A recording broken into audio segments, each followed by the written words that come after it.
الحمدللہ غزوہ فتح مکہ 10 تا 20 رمضان سن 8 ہجری معاف کرنا سیکھیں۔ مکہ والوں نے چاند کو 2 ٹکڑے ہوتے دیکھا تو کہا نعوذ باللہ، محمد نے چاند پر جادو کر دیا ہے۔ پتھروں کو کلمہ پڑھتے دیکھا تو کہا جادوگر کا جادو ہے۔ بدر کے موقع پر فرشتے اترتے دیکھے، بھاری جانی و مالی نقصان اٹھایا مگر پھر بھی کلمہ نہ پڑا۔ جنگ خندق میں کھلی شکست ہوئی مگر پھر بھی ایمان نہ لائے۔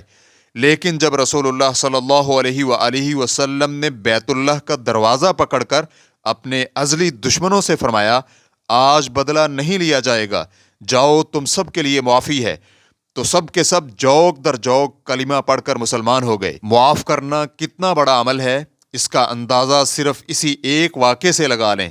جہاں دلائل بے فائدہ ثابت ہوتے ہوں وہاں حسن سلوک اور معاف کرنے سے آپ بازی جیت سکتے ہیں۔